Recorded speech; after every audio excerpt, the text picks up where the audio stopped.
And salutations. My name is Used Goat, aka Ian, your host, and this is Goatify.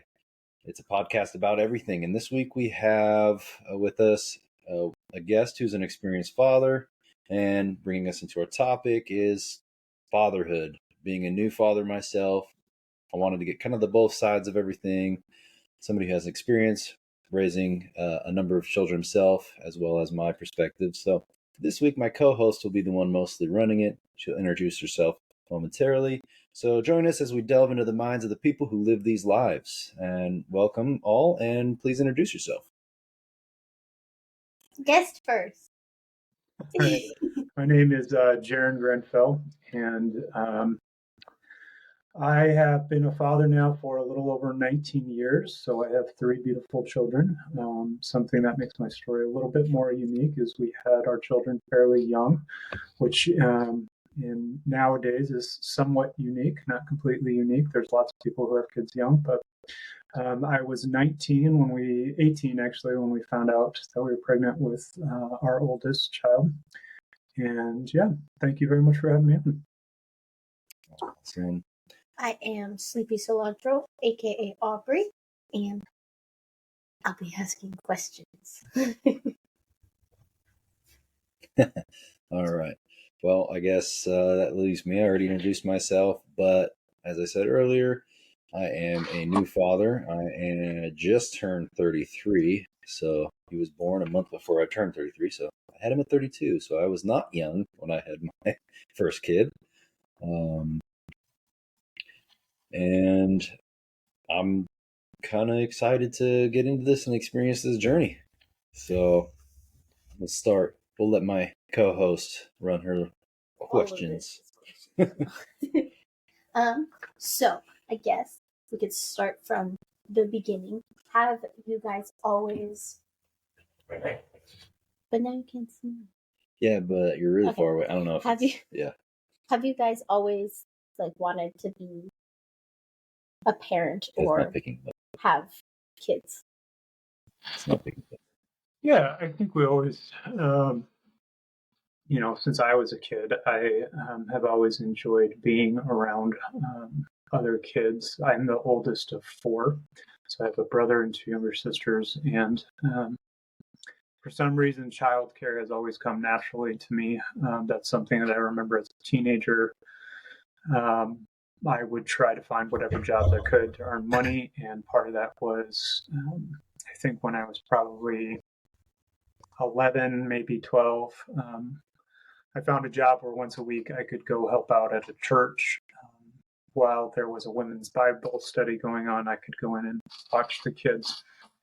So I think I did that for a year or so, but it really just, basically from the feedback that I received from others, I realized that not only did I enjoy it, but I had a unique ability, especially for men, I guess, to care for small children and to keep them engaged enough so that there was control within the room. And so, yeah, I think we've always wanted kids. That being said, there was never a plan, at least in my mind, to have kids at 19.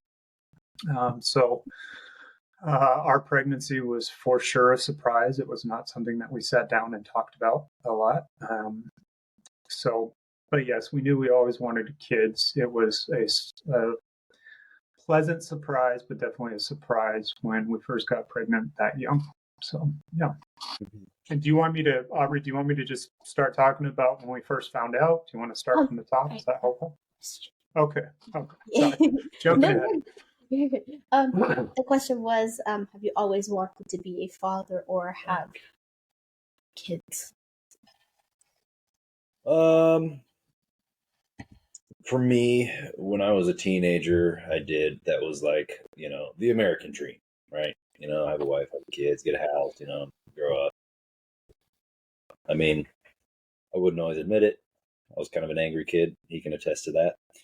And, ended up where I went. I kind of didn't want kids. And then there was still a part of me that did. And then it was kind of just like a back and forth. And where I come from inside, as we covered 2 podcasts ago that I did just under 13 years in incarceration, it started to make me afraid to be a father, because, you know, I live in a violent environment where you learn to react certain ways to certain things, certain annoyances and things like that. And in some ways, it gave me the discipline to have the patience to be a father, which I definitely didn't have when I was younger. So, I mean, yes, I wanted kids, but no, in the sense that I still am, you know, slightly terrified of being a father, but less so now than I was. And I think the main reason why I didn't was because of that fear, because of I didn't want to end up like my father or anything like that. So it's been a back and forth for me. Well, now you have no choice. Yeah.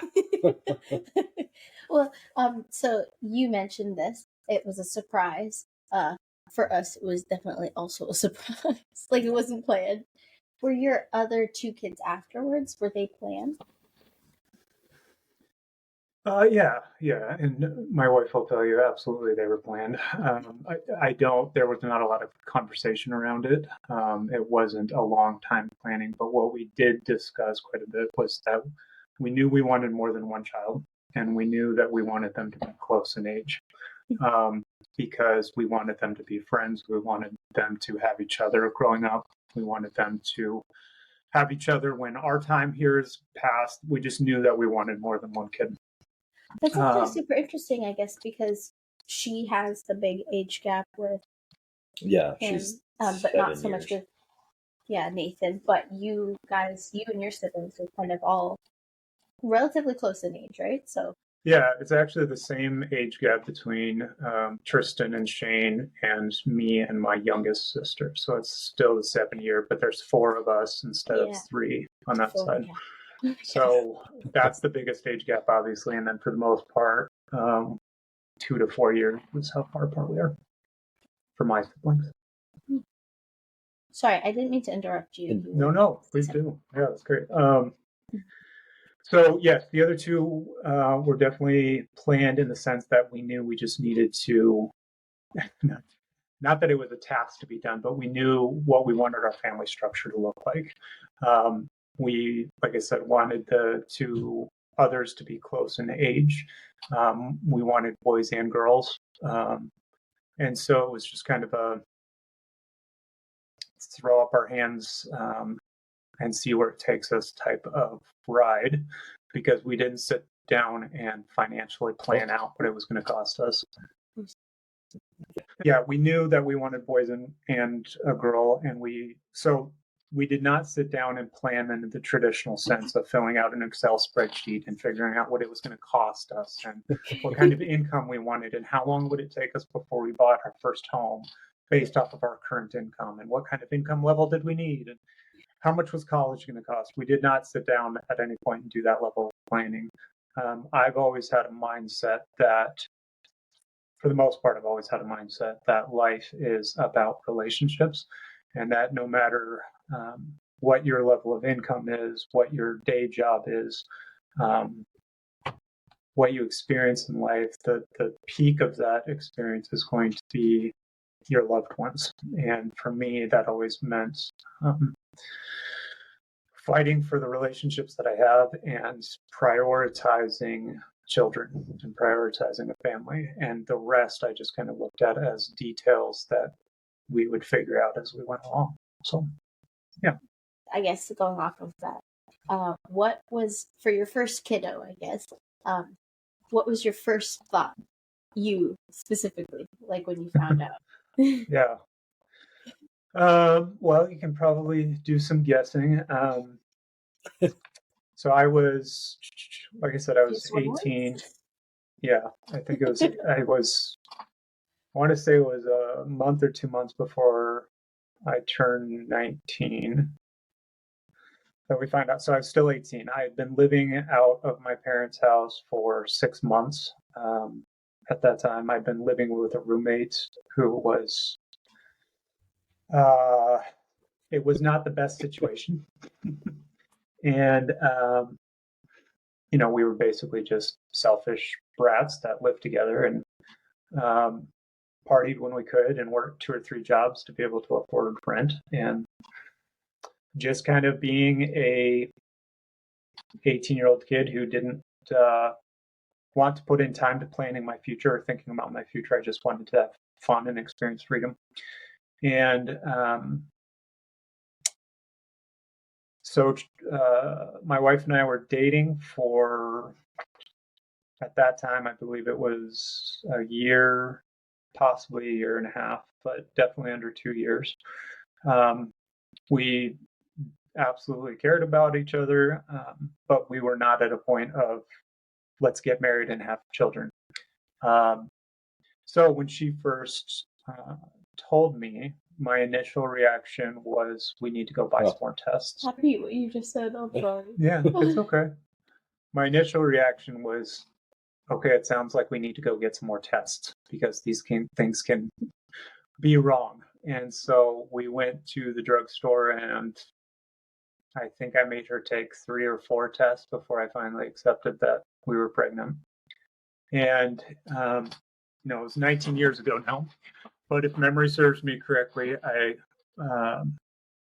put my arms around her, I hugged her, I said congratulations, and then I said I need some air, and I walked out, and I essentially had a breakdown in our apartment parking lot, and I just broke down into tears and had a million different thoughts racing through my brain. At the time, my dad was working in a program that went and taught young people about the importance of relationships, and one of the goals was to avoid teenage pregnancies. And here, his son was experiencing a teenage pregnancy. So it was a flood of emotions. It was not negative necessarily. I would describe it as overwhelming more so than any sort of negative emotions like anger towards her or anything along those lines. It was just utter overwhelmed emotions for those few moments by myself in the parking lot. After that, you get to that acceptance level, and for us, terminating the pregnancy was never on the table. It was never a discussion point for us, really. For us, it was just this acceptance that we're about to become parents, and we're about to start this huge journey. So, I don't know. Be For honest, me, it's okay. oh no, for me it was what I had just gotten back from picking up teriyaki, and you ran over to the store to get like a box or something. It was the pacifiers. I had pacifiers, yeah. Which the store is right next to teriyaki, so I drove by and I was like staring in, making sure he was still there. Yeah, and came back and I noticed she was being goofy immediately, and seeing a little box on the counter. She's like, "Open it," and I was like suspicious. Right, that's just me, naturally suspicious. But I opened it, and like as soon as I opened it, I knew what was going on because it was the test that said you were positive. And I look at her, and I was like, "Really?" And she was like, "Yeah," and she's like holding back her excitement because I could tell she was trying to gauge my reaction. I was just nervous. Yeah. But for me, it was like my initial like first reaction was blank. Like my brain just went blank, and I just had to like that's how I process things. Like it just I go into a complete different headspace. Assessing the threat. Yeah. and then I was like, okay, and then I started to get excited, and I started to tear up a little bit, and I gave you a hug, and I don't remember what I said, but is there anything we need to do? I think something like that. Yeah. And yeah, I didn't really have like too much. I don't really have really big reactions to things. So it's mostly when I assess, my brain goes silent, and I'm like, how do I really feel about this? And I deal with things really fast. Um, but I, also wasn't 19. But given that, I feel like in a way, kind of the situations are a little bit similar, given that, like, I mean, you were locked up for so long. Yeah. That I can imagine it's kind of like the teenage mindset of like, I just want to like chill and have fun and do, whatever. So I'm even if you guys weren't the same age, the aspect of freedom, I guess, and like wanting to like just take it that easy. didn't really, come around until, later, when things started to really sink in. But most people, when they're in there, they're like, yeah, I want to get out, I want to party, I want to get with all these chicks, do this, do that. I was just like, I want to get out. I want to find a career that I can do and I like without, going from a prison with walls to one where you can't see the walls. Because a lot of jobs, I feel like that's kind of how they are. So I didn't come out with the mindset of, I just want to party and be free. I knew I wanted to get to business. Like that's what I wanted to. And I knew that eventually I wanted, have a family and then potentially have kids. But hey, it came a lot sooner. Shouldn't have such a great smile. Oh my god. Okay, so I guess like going off of that, did you have an oh shit moment like this is real? Because like, I mean, even I didn't really have that moment until after the fact, and it wasn't really like, oh my god. It was just like, oh wow, yep, my reality is changing so much. But obviously, women carry for 10 months, and so our reality changes a lot sooner than I think men's do, generally, because they don't have that physical experience. Yeah, I mean, there's all sorts. I mean, looking back at raising my kids, there's all sorts of oh shit moments, but I think it's and moments where it feels more real than maybe you first perceived it to be. I think the way that I processed it for a good portion of the pregnancy was, I've got to get my shit together. And I really went into I have to provide mode because I'm not set up to provide right now. And I was working a very dead end job. So I think that's how I processed it is the right word. Again, I struggle with that because it's not a negative, but that was my response. My response was, I'm not giving this baby up for adoption. I'm not aborting this baby. This baby is mine. We're about to be a family, whether I was ready for it or not. So now I've got to get ready for it. And really that served as motivation for me to get stuff in order.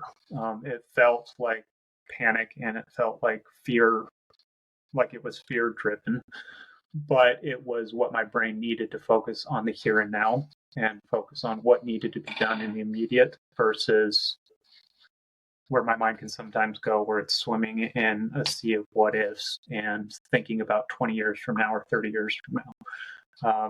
Thankfully, I did not have too much of that. I've definitely had a ton of that throughout the years, but during the pregnancy, there wasn't a ton of that. My wife's labor was intense with our oldest. Not as intense as some, but it was significant for a 19 and 20-year-old. She got toxemia in the pregnancy and got all swollen up, and her feet were massively swollen, and obviously, if it was our first baby and we didn't know, that we should have been a little bit more nervous than we were. But we went into this doctor's appointment. She was still 3 weeks out, 3.5 weeks out from her due date. And they did an ultrasound based on her toxemia. And they said, we think we need to induce you tonight. So go back and get your stuff and then come check into the hospital because we're going to induce you tonight because we think, one, we got to get this toxemia out of your body because you're swelling up too much. But two, your baby's probably already 8 pounds. And if we wait another 3 weeks, he might be too big for you to do natural birth. So we did all that. We were planning to go to a hotel for a friend's birthday party that night, and we canceled all of that. We said, we're having this baby tonight. And we went into the hospital and they induced her. And long story short, she was in labor for, I think, about 36 hours. And so, all of our family were coming and waiting in the waiting room. And they would wait all night long and no baby. So then they would go to work and they would come back in the evening time and still no baby. So it was I tell you all that to say that it was an emotional roller coaster. Right. It was our first kid. We didn't know how bad toxemia was. We had never heard of toxemia. And people get toxemia all the time. I'm not trying to make it over dramatic, but it was just a lot of things flying at us at once. And when she was finally ready to push, she had too much of an epidural. And so she was falling asleep while the doctors and the nurses were saying, you got to push. And so that was another stressful part for me. But she finally pushes him out. He's finally delivered. And I held him for a second. His head was triangle shaped. I immediately looked at my mom and my wife's mom and I said, what's wrong? Why is his head triangle shaped? And they said, it's okay. It'll go down. It'll shape back to normal. But it was because my wife was falling asleep and during labor and he got a little bit squeezed and his head came out as a diamond. So I held him for a minute and then I hugged her, made sure she was okay. And then I walked out into the lobby to tell the crowd of people that was there that he was here. And to this day, I can still get choked up about it. I still do get choked up about it. But I walked up to my dad and I just put my arms around him and I just sort of collapsed, and not collapsed in a big dramatic fainting type of way, but just all of the emotions from her whole pregnancy, all the emotions I was dealing with as an individual, all the emotions of the labor itself, it just all came pouring out at once. And that was, back to your initial question, that was a big transferring moment for me and realization of this is real, but not in a, oh shit, this is real, I'm in trouble type of way, but just seeing this is life and this is a life that I'm going to get to influence for a little bit of time. So, yeah, long-winded way of answering your question, but there you go. No, that's great. Would you say then that, what aspect of that whole process do you think was the most stressful for you, specifically during her labor? Obviously, it's all stressful, but did you have a specific moment where it was just like extra? No, I don't recall, at least, and maybe I'm wrong, but I don't recall everything was respond. My reaction to everything was respond, meaning I'm not planning any of this stuff and I'm not controlling any of this stuff. And I don't know if it was a feeling of being overwhelmed or what, but I wasn't taking the time to sit there and treat one moment more specifically or with more intention than the next moment. It was all just responding. That's a bad way of describing it. No, that makes sense. Yeah. But yeah, I didn't sit there and I guess part of the way that I look at it is I didn't have time to stress. Right. If that makes sense. Like there was no time to process it because I had to respond. On top of that, I had to there was a sense of honor and a sense of obligation that my job was to make my wife happy and then eventually my children happy. So taking time to see how I was feeling or gauge how I was feeling or put a label on how I was feeling, I just didn't view that I had the time to do that level of investigation, if that makes sense. As long as it was, there's still so much going on that, yeah, I can get that now. I understand. Right. How about you? What was the question? Oh, yeah. Don't. Like your oh shit moment, and then what was the hardest for you in my labor? Your labor was easy. Yeah, but like the hardest thing was, we had COVID and we couldn't leave the room. So I meant emotionally, but that works too, I guess. Maybe I'm a little weird, but I didn't get super, super emotional. That's kind of not my MO, and this cat is going to make me emotional. I think, because we thought your water had broke, and then we went in and got it tested, and it didn't, and then we went home, and I'm just like, I was just like, I'm doing my due diligence as, your husband, and, taking you in, making sure you're all right, doing this, doing that. And like, I have the mindset of I have to have temerity, balance, so that you have the ability to freak out. Because if we're both freaking out, then we're just freaking out. So it's a party. Yeah. So I always try, to be the level-headed person so that other people can, experience the full range of emotion. So I've just gotten years of pushing how I feel about things to the side a lot. So going up to labor, it was just like, okay, we're doing this. And I went into focus mode. That was, I know I needed to be there for you. You're going through this. It's going to be painful. It's, you had your list of things how you wanted to do. So I studiously looked at that, made sure, to try to hold you to that. And, then when he was born, I was just trying to be, just be there for you. Like, right, to push, breathe. It was like a job for me. I was treating it like I was your personal trainer. Like, push, get your 1 rep max. Let's go. And it worked. Yeah, it worked, dude. Yeah, you did great. And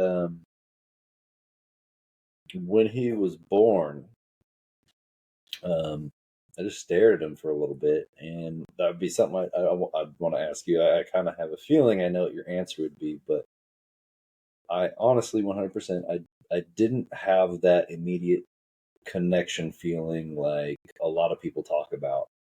A lot of people are like, "Oh, you're never gonna want to put him down. You feel connected to him right off the bat," and you just fall in love the second you lay eyes on him. Yeah, I didn't do that, but then again, I'm not a very emotional dude, so and you've got a lot of other things.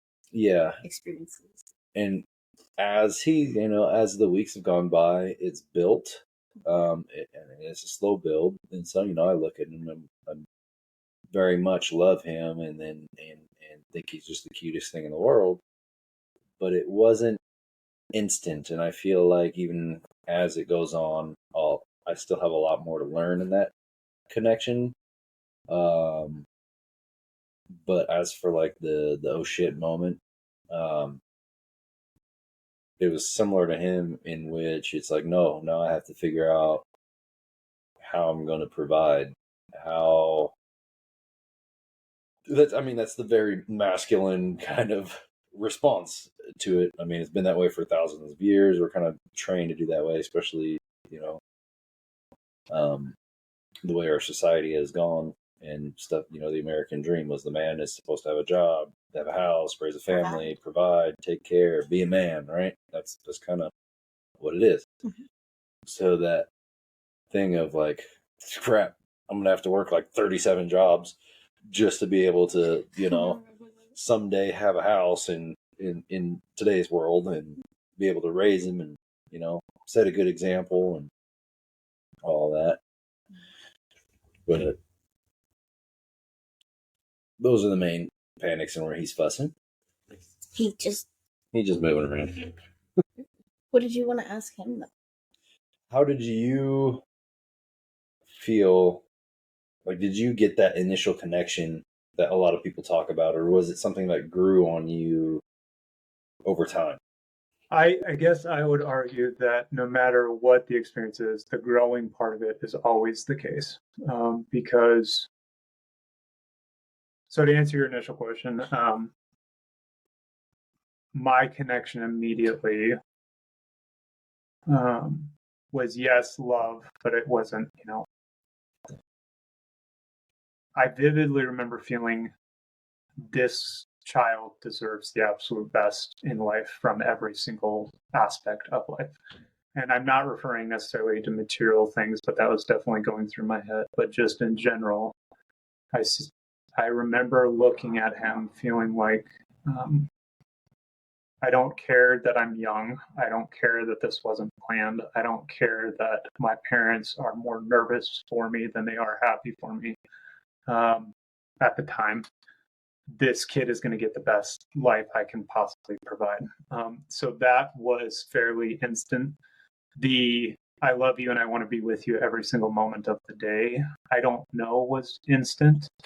And it wasn't the opposite of that by any means. It wasn't like I went, you take care of them by any stretch of the imagination. It was just, I think, the sense of obligation and duty again overwhelmed that I wasn't giving myself permission to have those types of feelings because I knew I was shortcoming in so many different areas that I thought I should be prepared and good with, financially being one of them, wisdom being another one of them, having this idea of knowing exactly what I want out of life so that I can pass that on to the next generation and teach them. I didn't have any of that shit. I knew from the get-go that this baby was going to get a chance to grow up with me.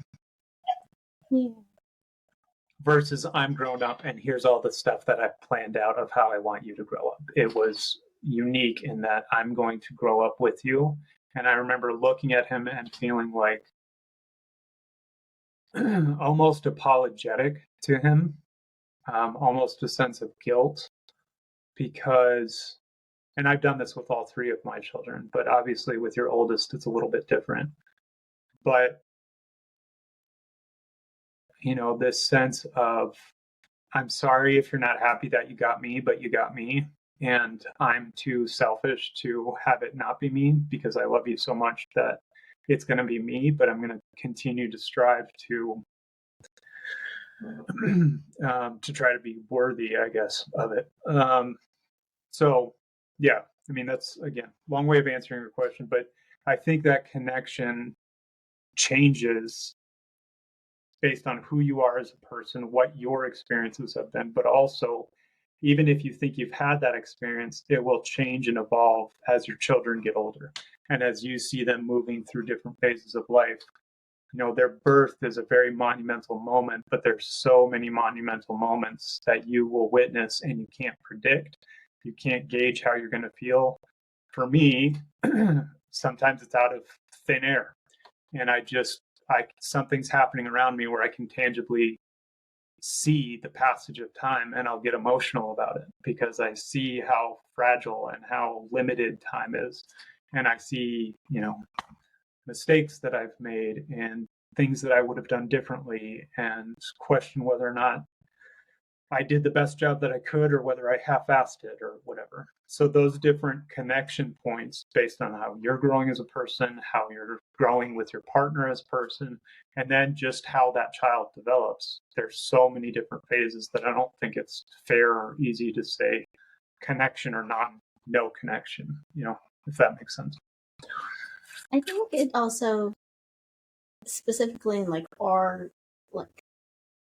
the day and age that we're in right now and how social media is so prevalent, it's easy to see, like, I know my like Instagram, TikTok, everything was full of like parent stuff because I was looking into it. I was trying to learn and stuff. And it's easy to see all of these people, so many people talk about, oh, like it's the most amazing thing ever. Like it's a connection that's, and they talk about it like it's the second you lay eyes on them. And for some people, obviously it is. And I remember even my mom, like a week and a half after he was born, asked me like, don't you just like love him more than anything in the world? And I feel really guilty for this because like when he came out, I had the physiological, like emotional response and everything. And I was like super happy about it. And I was like, oh my gosh, like, wow, and everything. But it wasn't the way that everyone had made it seem like it would be. And at the time, I remember telling her, like, I don't know. Like, I don't actually, like, feel that connection that everybody talks about. And like as the mom, that was really hard because I'm supposed to have that response, and it's definitely like I feel it now, and I would like destroy everything in the world for him if it was required of me. But like at the time, it was I felt guilty for it too, because I was like, I love him, but like it's not what everybody said it would be. So, yeah. And you hit the nail on the head with that stuff. I think it's social media is definitely a big part of it. The other piece that can play into it is everybody has advice. Everywhere you look, somebody is trying to sell you advice on what it means to be a good parent. And some of it's great, some of it's bullshit. But I think it's what it can do is constantly make you feel like you're failing. And I don't blame one social media versus the other, but you're right. It's that we constantly have this drive to improve, but the flip side to that drive to improve is constantly believing you're failing. And the danger with that is you're missing, and I don't say this as a guilt trip, and I really want to make sure it doesn't come across as a guilt trip, but from my own perspective, those feelings, and social media wasn't quite to the level that it is now, but those feelings of I'm failure and I'm not enough, and this kid deserves better, and my kids deserve better, and we don't have a big enough house, and we don't drive a nice enough car, and blah, blah, blah, blah. It forces, or it can cause you to focus on getting more. And the whole time you're getting more, time is passing with your kid. And you're missing time that you cannot get back. Yeah. And time phases that you can't get back. And so finding that balance is a constant battle. Mm-hmm. But as much as you can, you have to, in my mind at least, you have to go, I am going to make mistakes. My aunt, when my oldest was two or three, we went back to visit family, and my aunt came up and said, how do you feel about being a dad? And I said, I love it. He's amazing. I'm blessed. I'm nervous. And she stopped me, I think, when I said I'm nervous. And she said, no matter what you do, you are going to fuck up that kid. She said, there's just no way around it. You're going to fuck up that kid. And she said it out of love, because she was giving me permission to make mistakes and permission to accept when I've made mistakes, and to accept with my kid that I've made mistakes, instead of this, I got to be perfect. I've got to feel this. I've got to do this. I've got to discipline in this way. I've got to make sure that I'm talking at there's so many things. And again, there can be good things to pull from all of it. But when you walk away with this feeling like I'm failing and I'm going to screw up my kid, instead of just accepting, we're all screwed up in some way, shape, or form, every single one of us. And if we sit long enough with a therapist, we can be convinced that it's because of, we're screwed up because of something our parents did. And there's truth to that. Like I've gotten to the point where I've admitted that I know for a fact, and others know, that I've made mistakes that my kids will probably have to work through and talk through with somebody else. But did my kids leave the home knowing that they were loved and that they were cherished? And if your kids leave the home knowing that they were loved, that they were valued, that they were cherished, then you did the best that you could. And the rest is just stuff that unfortunately or fortunately you have to just let go, otherwise you'll drive yourself insane. So just my 2 cents. We watch your 2 cents. Your 2 cents is important. Well, thanks. Anything to go off of that? Yourself? No? Well, then, you mentioned the social media thing, and I wanted to ask how different, like how, darn, hold on a sec. Okay, because you mentioned, like, before, you mentioned the toxemia and everything like that, and how you didn't know, like, how worried you should be or whatever. And then you just mentioned again, too, about, like, social media showing, I guess, I don't know, the way I was interpreting some of what you said was relating it to seeing everything else and everybody else doing things this way or whatever, and that pressure. I could have just completely Nope, that you're spot up. on. Okay, cool. You're spot on. And I think it's something that I have, not just with parenting, and it's natural, it's part of our species. That's what we do, is we compare. But the older I've gotten, the more I've really, that phrase of comparison is the thief of joy has resonated with me.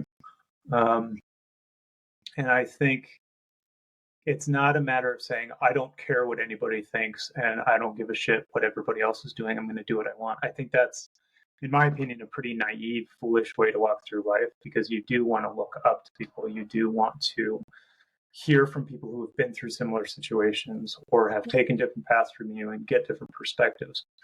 But it's that internal dialogue that we all do on some level. If that internal dialogue goes through your head, the negative internal dialogue of I'm not enough and I'm failing, and if only I had done this, and if only I had made this decision, then I wouldn't be in the place that I'm in. And or walking out to visit friends and their house is bigger than your house, or they drive a newer car than you do, or they have a boat and you don't know how you can afford rent, let alone buy a boat. And when you're constantly having that inner dialogue, the message that you're hearing is I'm failing, I'm a failure. And so really the only person that can put you in check with that is yourself. I think it's good to aspire. I think it's good to be exposed to, whether it's financial, or maybe there's a couple who has better way of communicating with each other than what you're experiencing. Or maybe as your child gets older, you'll see parents who have a different way of disciplining or a different way of helping their kids that you guys aren't doing. You can either take this option of going, I'm a horrible parent, look how great they are, or you can go, that's a really good lesson for me to learn. Maybe I can talk to this individual about what they did to get in that place. Mm-hmm. And that's much different than what I did, was just beat myself up. All of those interactions, I didn't talk to anybody about it. I just had a bunch of negative inner dialogue that said, you're proving everybody right. You had a kid young, you weren't ready, and you're proving everybody's theory right because you're failing. Like, that was the negative talk that I fed into myself all the time.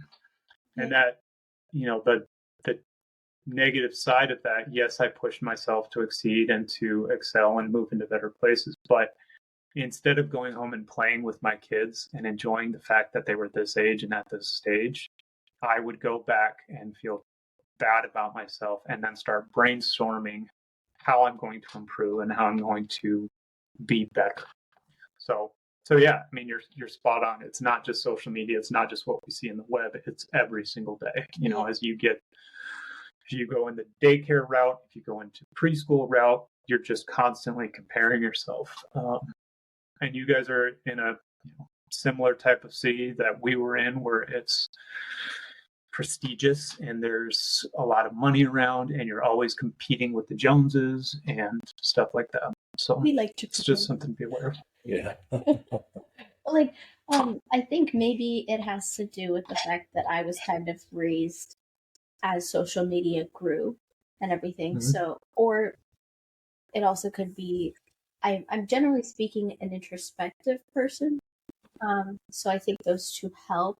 But as much as especially while I was pregnant, watching all of this pregnancy and parenting stuff, content, I would see these things, and I still see things now where I'm comparing myself a little bit, but I also have the voice in my head that tells me not to be too hard on myself and to remind myself that this is social media. Like, it's easy to show like a portion of your day and compare yourself and like, oh, they're getting so much done, and that's one day, for example, that they're having a great day and they're super productive with a newborn and things like that.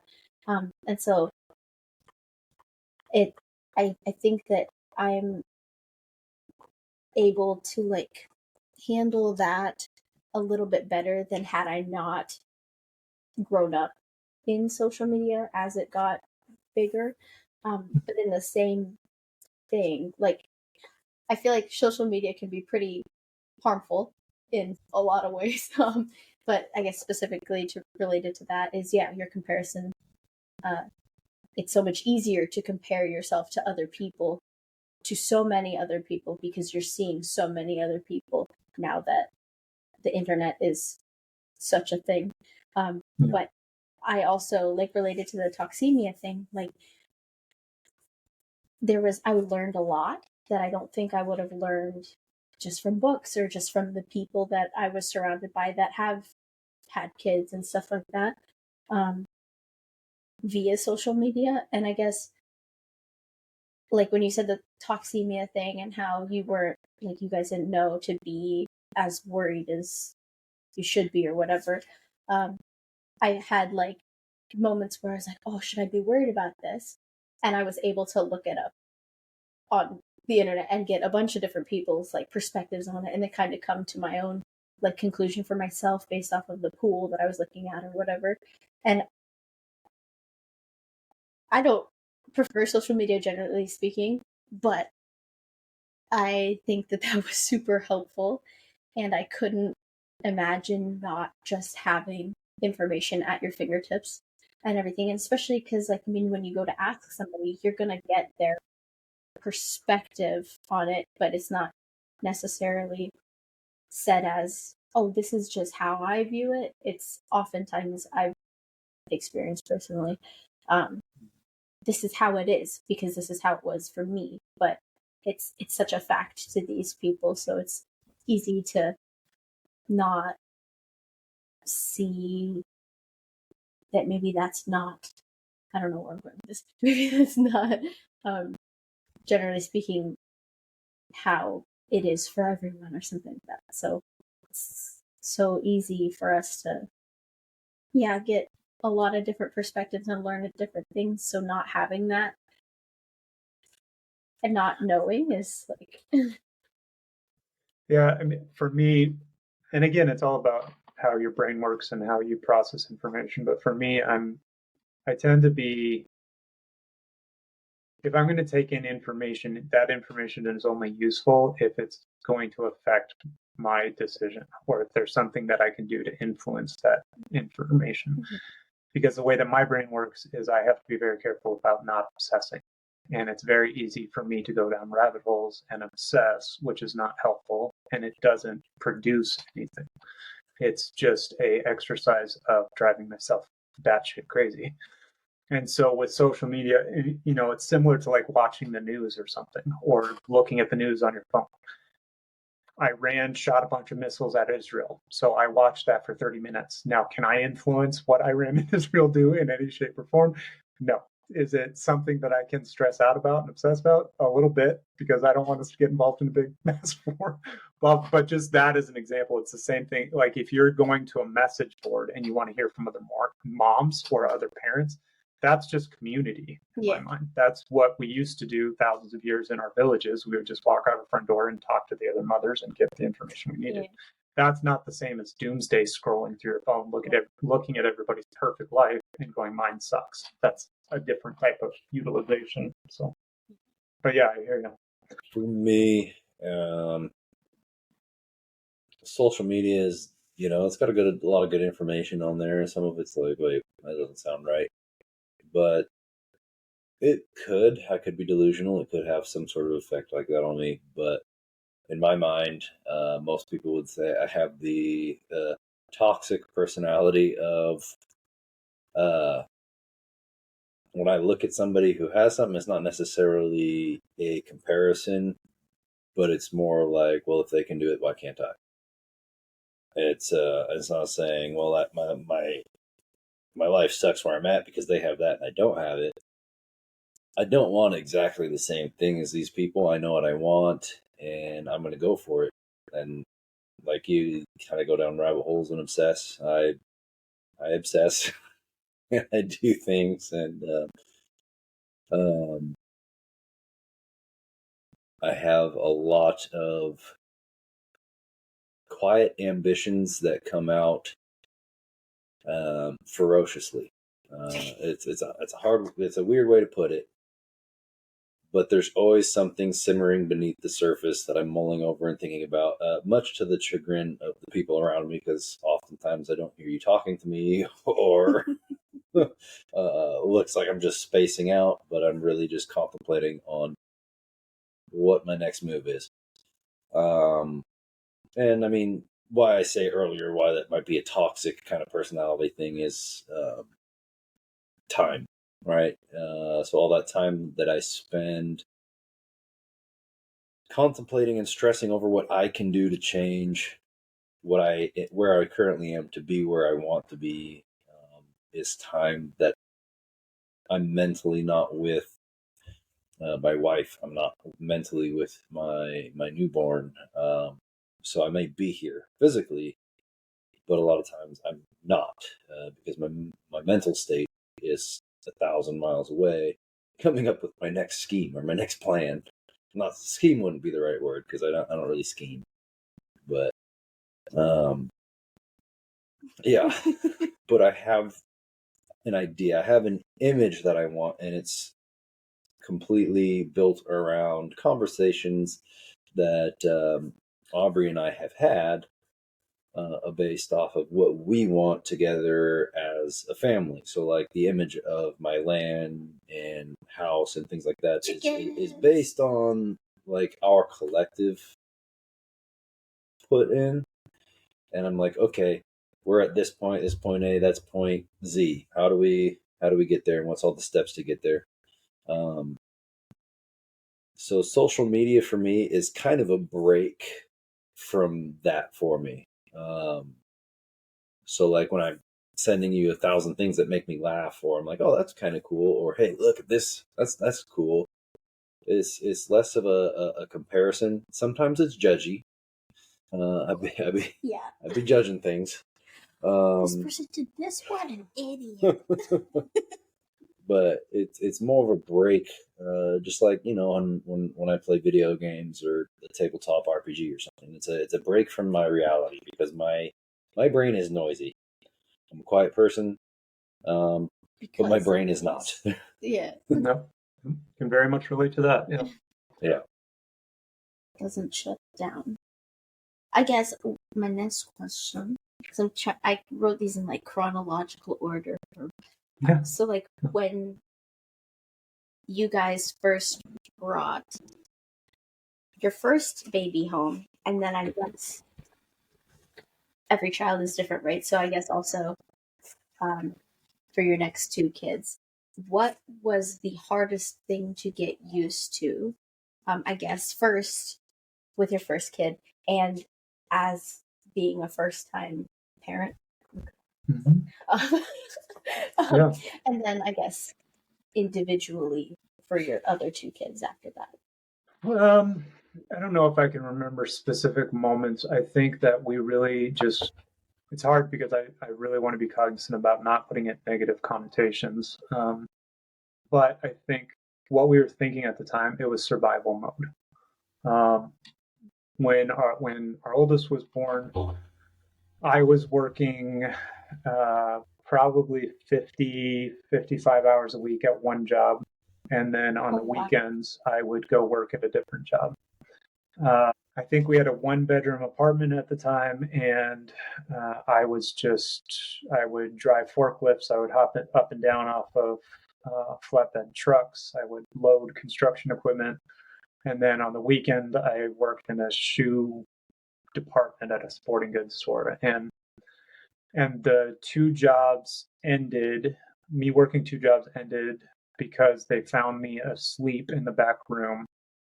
And they didn't fire me or anything, but that was obvious because I was getting up at about 3:30 or 4 to go in and get some overtime work at a different department before I started my job. And then on the weekends, anyways, it was just nuts. And then our relationship between my wife and I was absolutely back burner.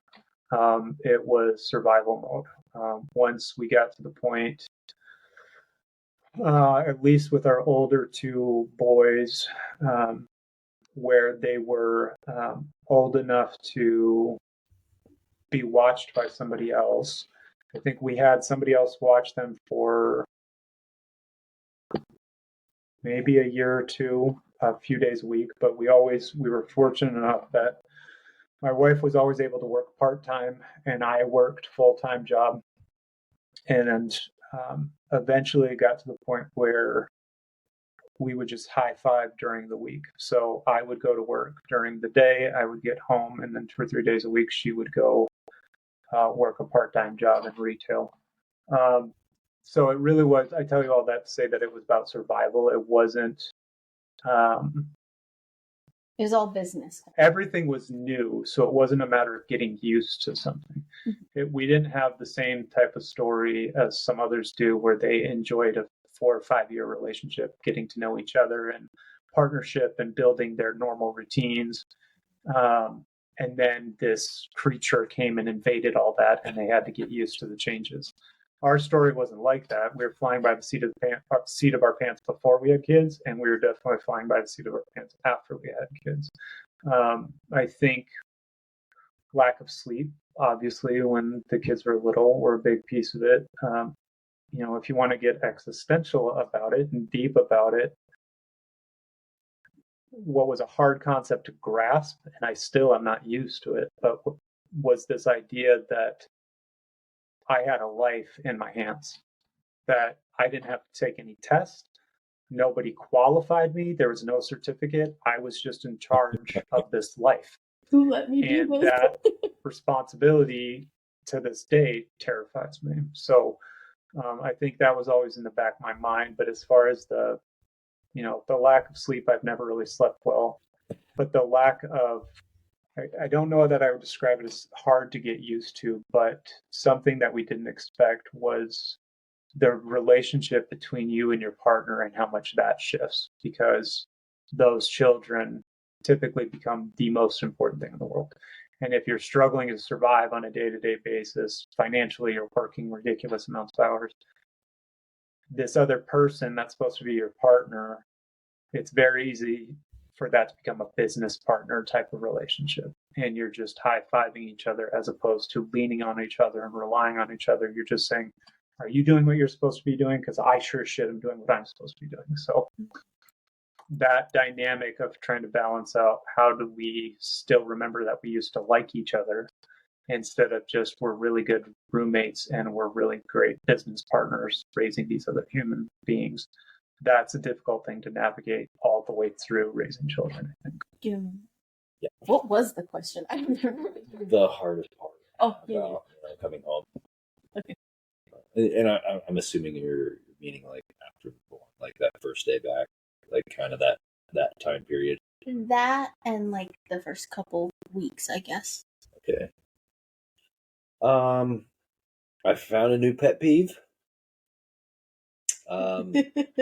Sorry to say it, I absolutely hate the sound of babies crying.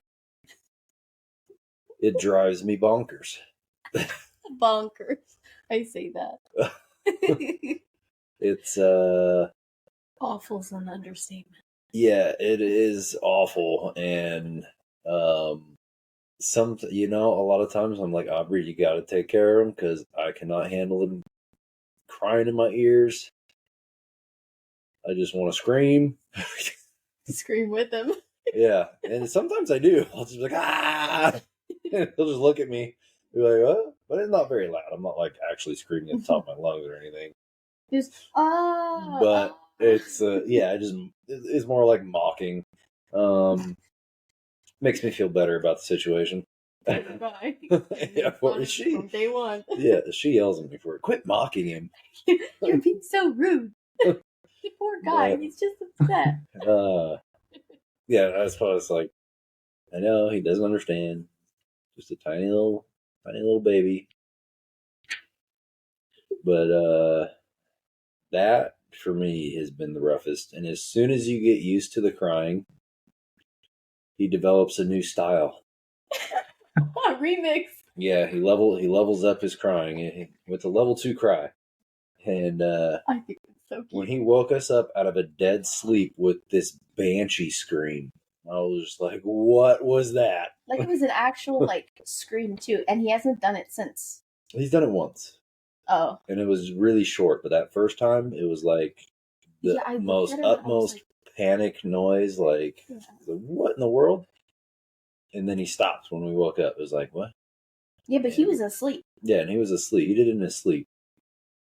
So it's like, what are you dreaming about, little dude? And there's not much in your memory to dream about, I feel like. So what in the world? Yeah. Creative little guy, I guess. But I don't know. We had it pretty easy the first couple of weeks. Had a lot of help. Mm-hmm. And luckily, they got paternity leave now, so I didn't have to immediately go back to work.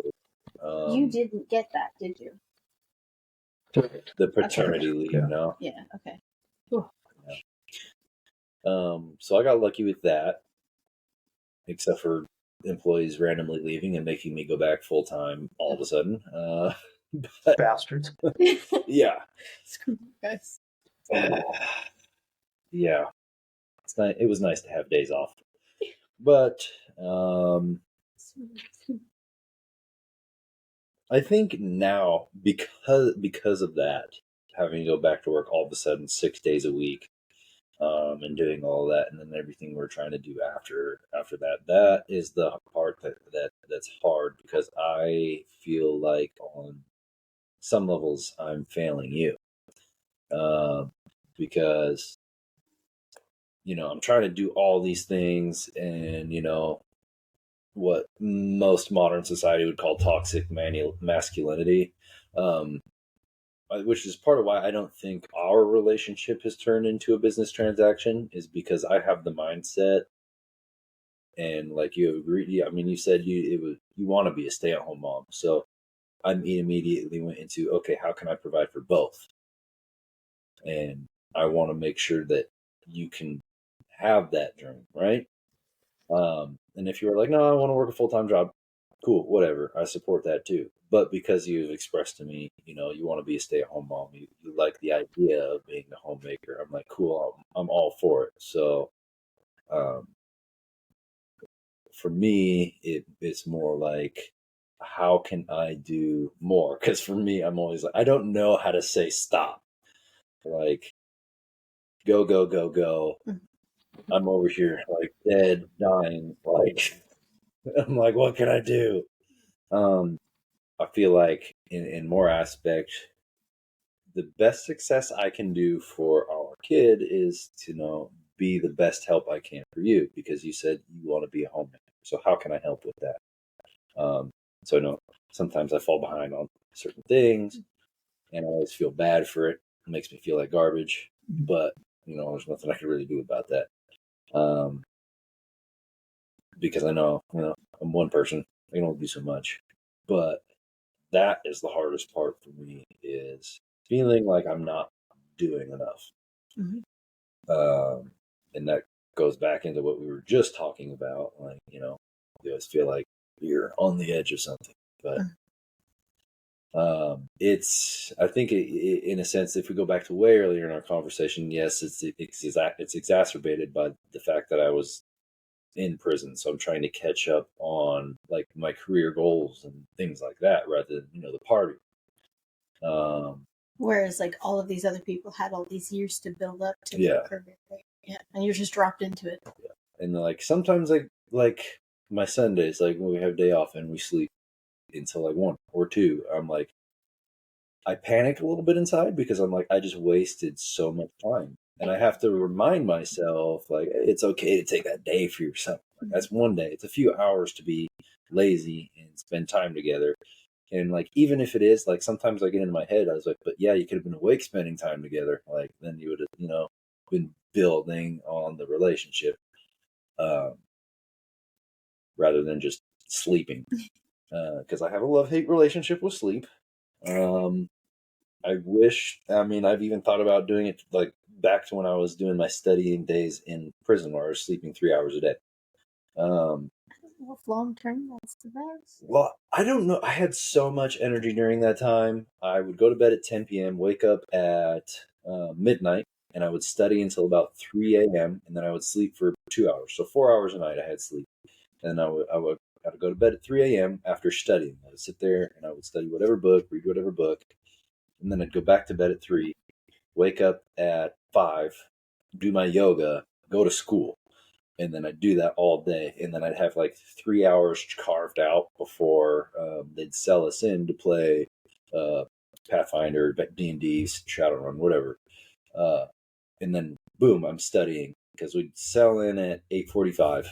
I now have I turned in my TV for almost 3 years, so I didn't watch TV, and I would just immediately go to studying, and then do a little stretching, go to bed. And I felt so energized. I don't know how, but somehow I managed to do that for almost 3 years, just sleeping 4 hours a night, 2 hours at a time. But then again, that's just, I always feel like I need to be doing something. Like, I feel like if hyperactive. There is that. And it's very hypocritical because I was also very into meditation and doing nothing for long periods of time where I could sit there for 2 hours and just breathe. But like you were growing in that way too, so I Yeah. guess I could see it being. Yeah. So it's just I don't know. I have to be doing something. I guess for me, like the hardest part initially was. Go ahead. I got him. Was when I was like, recovering and stuff, he would change all the diapers, especially in the hospital, he would change all the diapers and stuff. And then, like I would feed him and then go back to sleep, and stuff. And so like coming home, He's pissed. He's been extra streaky today. I don't know why. Oh, he did get 2 shots. Maybe he does. Oh, yeah. Might get a fever, and said he might get a fever. Sometimes our kids got low-grade fevers because of that stuff. Okay, which is not a bad thing. I'm not saying that to worry. I'm just saying I get why he's grumpy if he got 2 shots. And he's probably exhausted, all that stuff running through him all of a sudden. But yeah, to come home and also have me, like, once I was up and moving a little bit better, which I recovered pretty quickly, I think, so that was nice. But I felt super, like, I don't know anything. Like, he's such a natural at it now, like changing the diaper. Things as small as like changing a diaper. For me, I felt like I should know this, even though in my head I would, like, at the same time as thinking like I should know this, I also was like, I was in bed recovering. Like, it's understandable that I wouldn't, but it made me kind of feel like, how am I ever gonna like be a natural at this? And now it's like easy peasy. But for me, like, that was really hard. And then the lack of sleep too, like, it felt like I was not even, like, I was going through the motions, but it wasn't me. I was like watching myself do it. It was super strange because I've never had that happen before. And yeah, no joke. That stuff's no joke. But like now, I think it's creating a schedule around all the times he needs me, whether it's being changed or eating and stuff. It's kind of hard to like do that. And I mean, from the beginning, I haven't been the best manager of my time, like even before I was pregnant. So that's hard. But I've definitely gotten a lot better with it because I'm forced to be on some sort of schedule. So I just have to learn how to work through that. But, yeah, routine is very, I mean, that's a big part of our, again, not to be dramatic, but survival. Because it's not just, once you have more than one kid, then the phases start all over again. And again, I would not do anything differently. I'm a huge advocate for it, but you do kind of go into robot mode. And what was really helpful for one kid, us as a family, but also us as individuals, because we were spending time with the kids at separate times. I had the evening time, and it was my job, not my routine was to help get them ready for bed and get them in bed at pretty close to the same time. And her routine was once they're up, she has to get up. She wants to do fun activities with them. She wants to help them socially. So she wants to get to know other moms. And it was just a different routine, but it was a routine. And I think that helped both of us, because if you have a routine of they're going to take a nap at this time, then in the moments when they just will not stop crying and they're driving you bonkers, you go, okay, I'm going to get till 11 o'clock, and at 11 o'clock, I'm going to read to them, or whatever the routine is.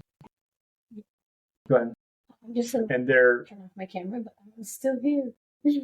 And they're going to go to sleep, and just those breaks.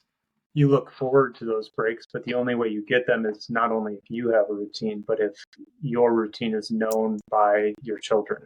Right. And so I had the same routine for putting them to bed at night, because I needed that time from 8:30 or 9 o'clock at night until Tristan got home at 11 or 11:30. I needed that time to myself, and I needed that quiet time. And so I had to be committed to doing the exact same thing, so the kids knew, regardless of what the day had brought, it's now bedtime and I can now go to sleep, because I needed them to go to sleep so that I could have those 2 hours to myself for my own sanity. So, and kind of back to what Shane was talking about with the crying and the noise.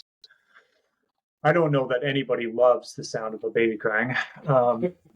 I think kind of where I found my routine with that stuff was that for a lot of it, I was by myself. Once Tristan went back to work part-time, at least 2 or 3 nights a week, if our kid wasn't falling asleep, it was on me to figure it out.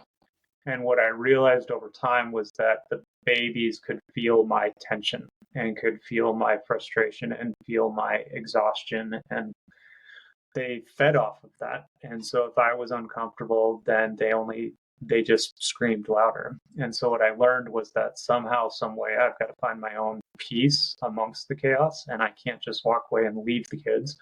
But I've got to figure out how to make myself calm, because if I can be calm, then they're going to be able to get through whatever it is that they're crying over. And so I got into the habit. I would be holding Jaren, or my son, and he would be crying and he wouldn't go to sleep. And I knew that I had to hold him until he went to sleep. So I would turn on a concert that I had on DVD. Somebody got me a live concert that was on DVD, and I would put that on, and I would go to the same chapter in the DVD, so the same song, and I would listen to that song that calmed me down until he fell asleep. So I would just listen to the same exact song over and over until he fell asleep. And it got to the point where as soon as that song came on, he would go to sleep. So it's back to that routine piece of things. So I think it's part of what got me through the screaming was learning and having the ability to comfort and to calm down the screaming, because it gave me the confidence to know that I'm going to get through this unpleasant screaming, and I'm going to do it by finding my own calm amongst it or amidst it. So this has happened with me, but like he'll be holding him, and then if I'm upset like to a certain level in another area of the house, he will start to freak out. Did that ever happen with you guys? Like, He being the baby. yeah. Um, I mean, this is gonna sound hokey, and I'm not meaning for it to sound hokey, but I really do think that it's within our nature to feed off of other human beings, especially the ones that we live with. And so if there's tension in the home, whether from you as an individual or something that's going on between the two of you or whatever, then I do think they pick up on that. And there's no way around that. I'm not saying you can never have tension because you're always going to have some level of tension. But yes, we experience that. You know, if you're going through something, then it just kind of hovers in the house and the babies will pick up on that. Okay, I was like, it's a little spooky. No. Yes. Oh, you had. Oh, it's okay. What shots did he get today? What'd you say? What shots did he get today? I can't remember. The one that I was. Tdap? No? Something like that, I think. The Tdap? I don't know. I thought that shot when they said it, but I could have been very wrong. I have the paperwork. It's in the bag. Did they say that he was going to feel any side effects or anything from that? Maybe They that's why did he's not. freaking out right now. They did not, but yeah, we were talking about that, and he was like, "Oh, he could get a fever because often that happens." Yeah. So, I guess you had mentioned like the advice from others and everything like that. Like everybody has an opinion and stuff. I had also mentioned that your guys' relationship kind of like took, like a backseat, and stuff. And I think so far, I mean, there's obviously time for this to change, especially as he grows and changes himself, the little guy. But I think one thing that was helpful about having everybody and their mother's opinion, like everybody wanting to put in their 2 cents and stuff, was being able to, like, filter through it.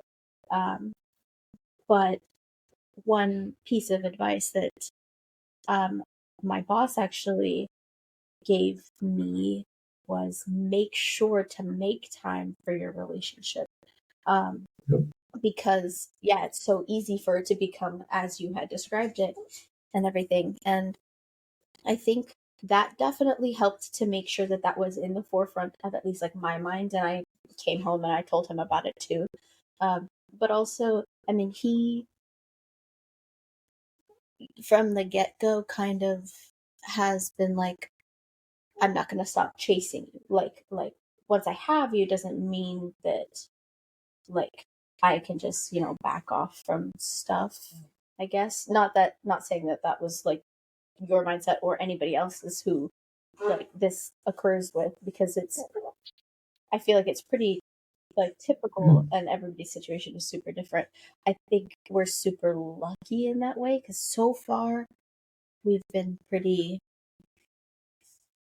good with like our relationship still seems like priority. I also, in my mind, I feel like our relationship has to be priority. Not necessarily over him, but it has to be of high importance. Because like if our relationship suffers, and maybe becomes like we start to dislike each other or resent each other or something like that, obviously that'll affect him and the way he grows up and like how we want him to grow up and stuff like that. And I guess kind of my question off of all of that was, did you experience a lot of annoying, unsolicited advice? Because I personally was told that like I was going to, and there were moments where I was just like, okay, thanks, but I didn't ask or something like that. Or, people's opinions where it's like, okay, whatever, but it wasn't too bad. Also, I don't really talk to a lot of people, so that probably helps. Yeah, I think there's always that for sure. And I can absolutely attest to we got a lot of unsolicited advice. Oftentimes I felt like we were getting advice just from the way people were looking at us because we were young parents, and especially when our stroller had more than one kid in it. And I think that's a journey you have to go through. I think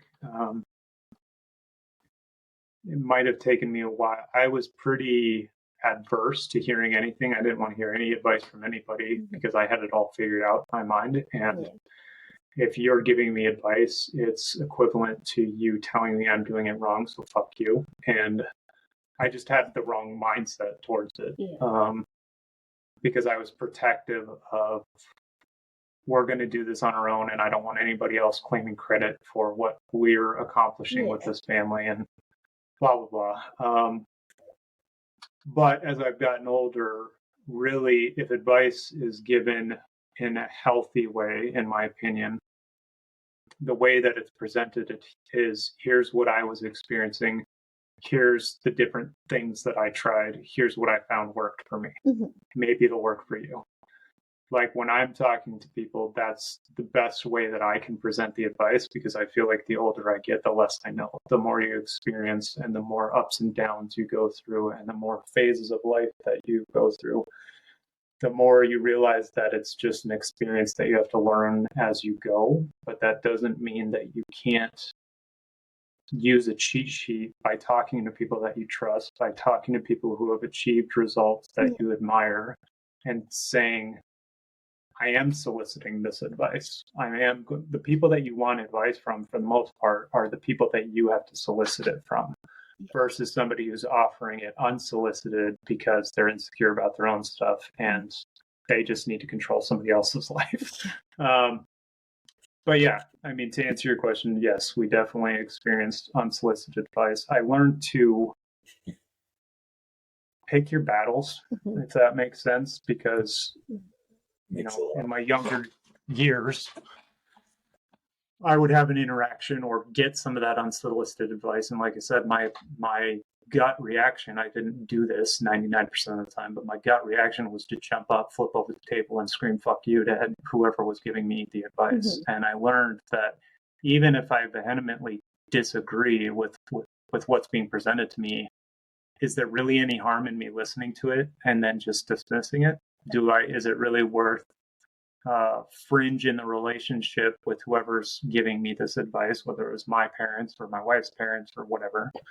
Or can I just listen to this and take what I want from it and then leave it there? It doesn't have to turn into this big, huge, unless the advice is coming across in a condescending way, where I feel like somebody that I love is being attacked. Then I need to speak up, but then I just need to be firm and direct in saying how I was experiencing that interaction and then leave it and move on from there. But 99% of the time I can go, yep, that's so-and-so's personality. Nope, I didn't ask for that opinion, but they gave it to me anyways. And is my life really worth disrupting by me throwing a big response at it? So yeah, people's delivery is sometimes hard, like for me to ignore. I usually don't. I mean, I'm not generally speaking like a confrontational person, so I wouldn't necessarily be like, you were out of line for the way you said it, but I will note it and be like, okay, I'm going to remember this. But yeah, that's kind of like my the way I go into it as well. It's like, okay, you're giving me advice. Like, I'm going to listen to like what you're saying.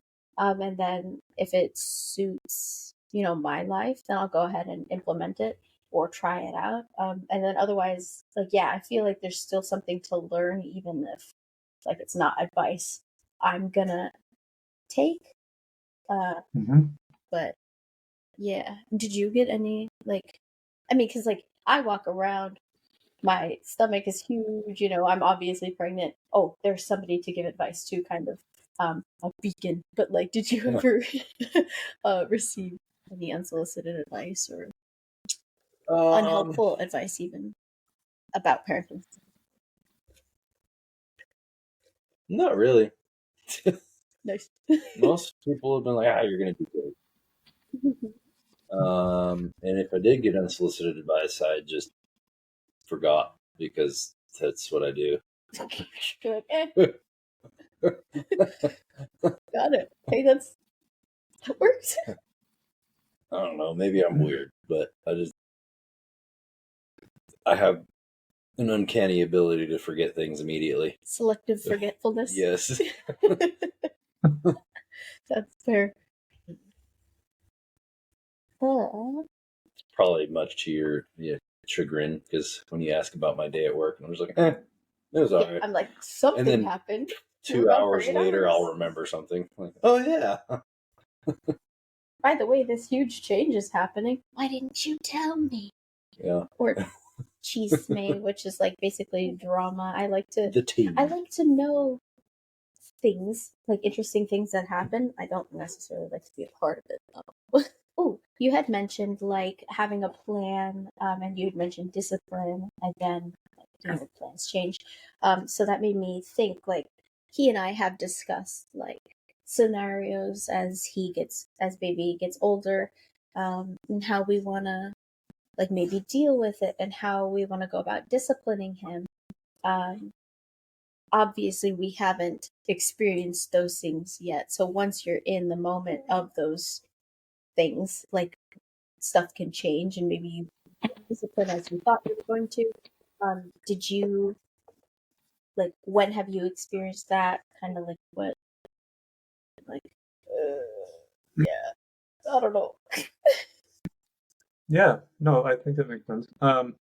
Yeah, I mean, discipline is a tough thing. I mean, even the word discipline has connotations with it that a lot of us will cringe with. And I think each child is different for sure. I don't think there's one way of doing that. Yeah. I think if you change the word, I guess not change the word, but if you partner the word discipline, because you do want to teach discipline. And I'm not just talking about disciplining your child, I'm saying teaching discipline, teaching that sometimes in life there are things that you're going to go through and that you're going to have to get through that you don't want to do. Mm-hmm. And if you don't have some sense of, I guess discipline is the only word I can think of for it, some sort of discipline that says, even though I don't want to be doing this, I know that there's a reason. Even if I can't see the reason or understand the reason, I know that I need to push through whatever it is that I'm trying to push through. And the only way that I can do that is by having a disciplined mind and a disciplined heart. But in the other sense, the partnering I'm talking about is when you talk about disciplining your children, you're teaching them discipline, but you're also, you all right? Yeah. Dropped his phone. Little bongo session? Jeez. You're also just guiding them, because each phase along the way is guiding them. And I think there's a huge difference between disciplining to guide and disciplining to control. And if your idea is you're going to control all the behavior and you're going to control how your child behaves in every sense through every phase of their upbringing, I would argue that's a pretty foolish way to look at it. And it leaves you at odds with your child as opposed to in partnership with your child. Yeah. And I'm not one of those parents that believes you're supposed to be friends and buddies with your kid, because I think you need to be their parent. You're the only parent that they've got, and you need to parent them, but it is a partnership because you both want them to have the best life throughout their whole life that they can. So it's not a matter of, I think you should do this, I'm going to control you, and I will beat you into submission until you believe that whatever I'm doing is the only way of doing things. Right. Instead, my response, the way that I tried to be with my children, was extremely slow to anger. You would not see dad lose his temper. You would not see dad fly off the handle randomly at you. That's not to say it never happened. I'm sure it did. But the general mentality was that I did not want my kids to view me as a hothead, mean father. I remember growing up myself, not with my own father, but with friends dads, you always kind of shuddered when the dad got home from work, because that meant the whole home environment was going to change because dad was a bit of a hot-headed dickhead. And I never wanted to be that for my family. I didn't want to be that for anybody that came into our home, whether it was our friends or other family or eventually my kids' friends. I didn't want to be viewed as the dickhead dad who was angry and bitter all the time. And so I tried to maintain a level of, if I do raise my voice, it's because something really bad is going on. If you run into the street, I'm not going to gentle parent you. You're going to know that you should not have run into the street, because if you run in the street, it's not safe and bad things can happen, type of thing. But everything else I tried to take in stride. And I think one of the toughest things, not only in raising kids, but also in interacting with your partner, is we deflect. So we go through a shitty day. We have 10 different shitty experiences. And the tendency is to take our garbage out on the people that we love the most. Mm-hmm. So we unleash our day on the people that we love the most. And I, from a fairly early stage, tried to commit to not doing that I did not want to take my day out on my children. I did not want to take my day out on my spouse. And so as you're going through the discipline activities, being honest with yourself and saying, is my response based off of 10 other bad things that happened today, or is my response respective to whatever the behavior that I'm trying to change is? Does that make sense?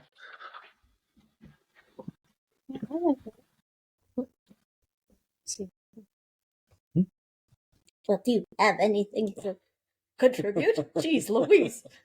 I don't think I don't remember where this part started, so good luck. Just respond to what he said. Let's see. I don't remember. Gotta rewind. Sorry about him. He's a noisy guy. Can you? Totally okay. Can you actually hear him right now? I heard him. I did that last one, but other than that, no. Yeah, on like the part that you said, like not raising your voice or getting angry because you don't want dad to be a hothead. I think I'm pretty good at raising my voice. It's just not something I do very often, unless I'm singing metal, of course. But I would agree. You kind of want to be even keel, and then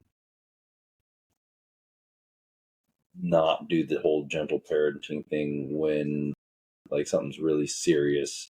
Her and I talk about it all the time, and we're like, why would you just have a call not make it seem like it's important? Yeah, especially if you don't already have a baseline of being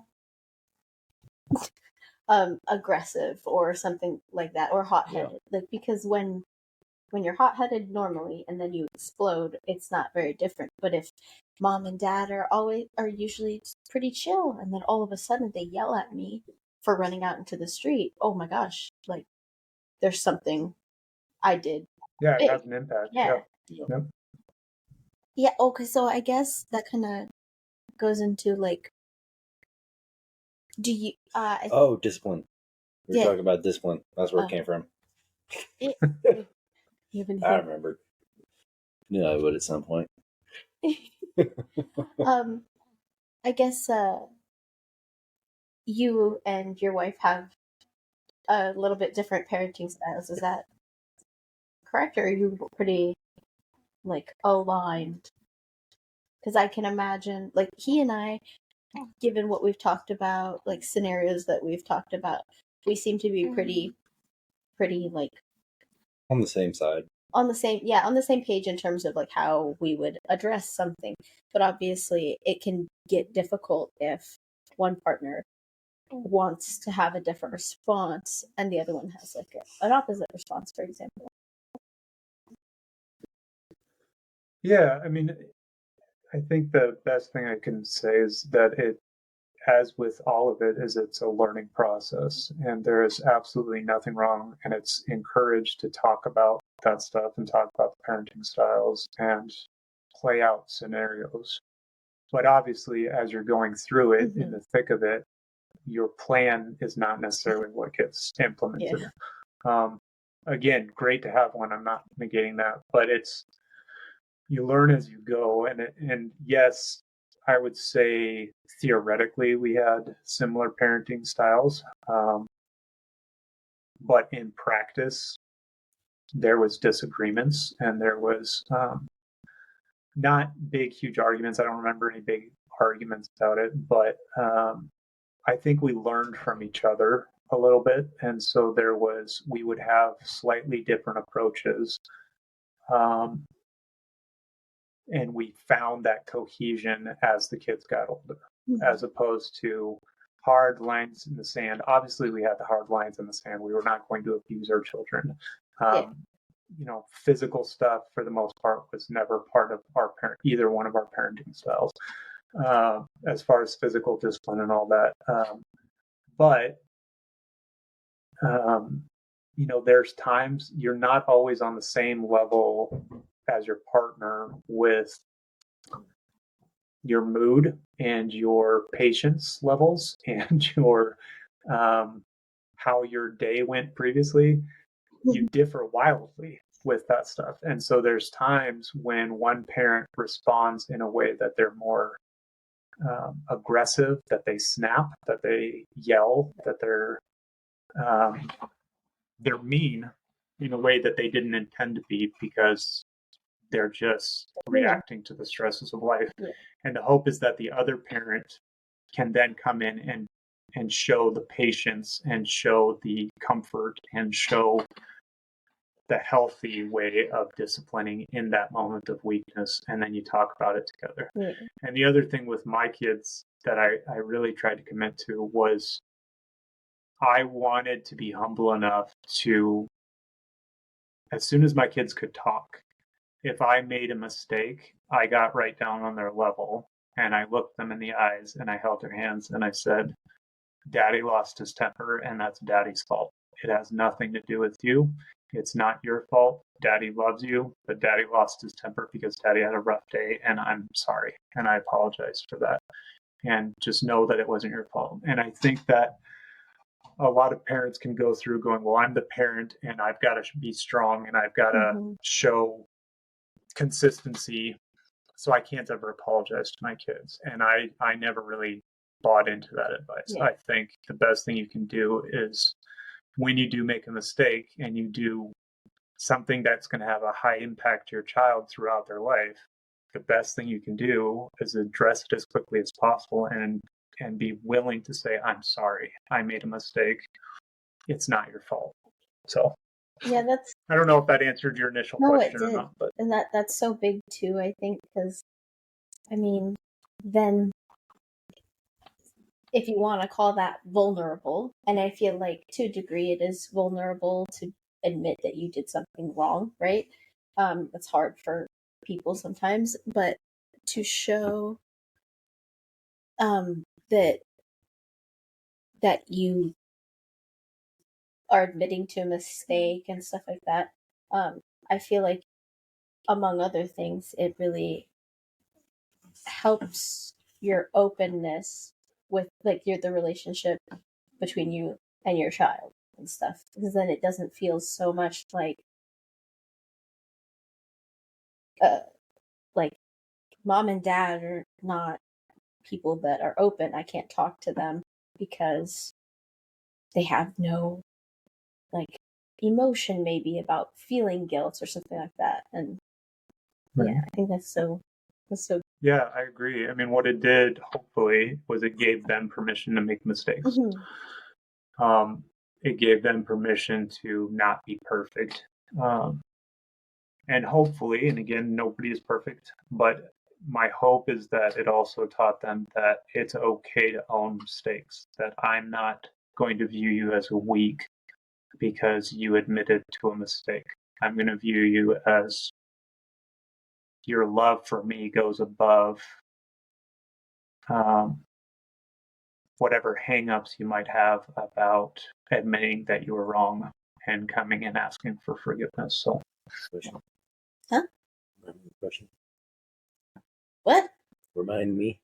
Oh, Jared, can you remind him? I don't remember. I'm just going with. Sorry, guys, I go down too many rabbit holes, so we lose track of what the initial Oh, question was. I think it. It was something to do with like the. What we were talking. Oh, parenting style. Oh yeah. Do you guys share the same parenting style? Oh yeah, because you were saying that we are on the same page a lot of the time. You can't hear me? I feel like you can't. Yep. Hear me. Like as. Proceed. I turned up the sensitivity. That'll work better. I think so. Okay. Obviously, we don't have a whole lot of like proper Yeah. parenting experience yet, but Yeah, that would be hard for me to answer because I mean we have a almost 3-month-old, so you can't really parent style a 3-month-old. Get him in line, Shane. Come on. Yeah. Other than my mocking him when he screams, but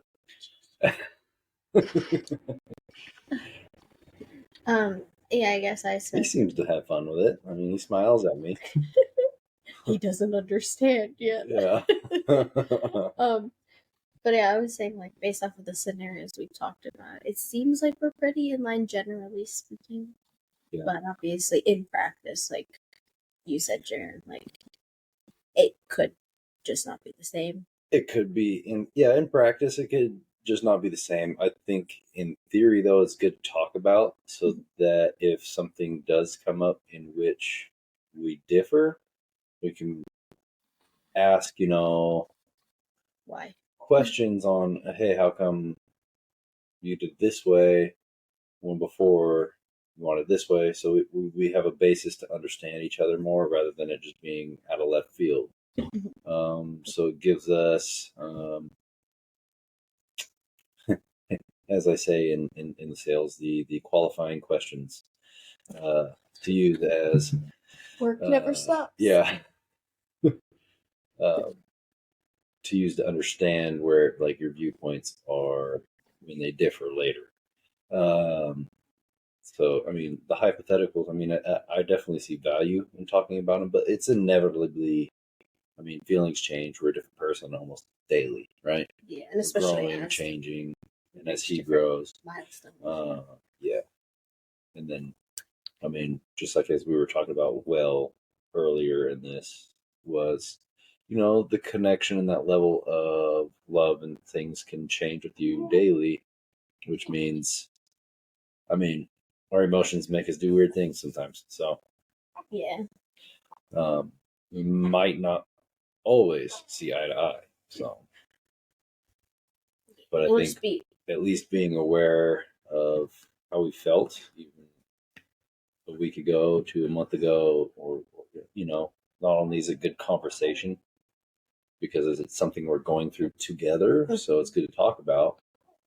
We talk a lot too. Yeah, very. And when we do vary, it really just gives us a basis of, hey, we talked about this. How come you did it that way, rather than just coming at you angrily and like, why would you do it that way? Yeah. So I think being two people, it's good to be communicative in that sense, so that at least we're on some level of the same page. Yeah, absolutely. I agree with that. And I think the trick is continuing that practice. It's one thing to talk about it now. I think as you get into the situations where you don't know what you're doing and you don't know, because nobody knows what they're doing until you get into it and you're experiencing it. Yeah. After the initial occurrence or interaction or whatever you want to call it, do you have a practice of coming back and going, anything we could have done better there, or anything you would have done differently, that anything you didn't agree with me? Because I think the danger, and what you said is perfect, I agree with it, but when you start deviating from what you guys are talking about now, as far as planning and as far as what you want, all that stuff, as life comes in and changes you and your day-to-day shifts, you're not always going to react the way you want to, one. But two, you want to do everything you can to keep it from a me versus you type of scenario. Meaning, if you go, well, 3 weeks ago you said this, I think that's excellent. But the danger there, obviously, is that it can come across as a gotcha type of thing, as opposed to a this was my understanding. It seems like we've steered away from that a little bit. Can we make sure we're back aligned again? So it's just a matter of, versus, hey, this happened this morning. What do you think about that interaction? What happened with that interaction? I wasn't totally happy with your response. Here's how I think we could have done it better. But what was your feeling in that moment? Like, if you're talking about that specific scenario, I just think it's a different context than the planning side of it. And so the trick is to keep those conversations happening all throughout raising your kids. Yeah. And then not undermining each other in front of the kids. So, like, if you do something like you really disagree with, and then all of a sudden mom's on kid's side, dad, me, there's the enemy right now. So now that sees a division in the household, right? I don't think that's healthy for them to see. Mm-hmm. But if there is, to some degree, that point, I think it would be healthy for them to see the resolution of it. Yeah. Whereas, how do we get over our disagreement, rather than having them see, we run away from our problems or anything like that. No, we can talk about it peacefully, calmly, without yelling, without this or without that. But, like, I think sometimes, if mom or dad says something and then mom or dad the other one says something completely opposite, then we're not a cohesive unit. We're not working together, right? And it's not like us versus a kid or anything, but it's just setting a good example of how a partnership works. And I like going into what you had said. It not a like I got you type thing, but more of just keeping it open to discussion.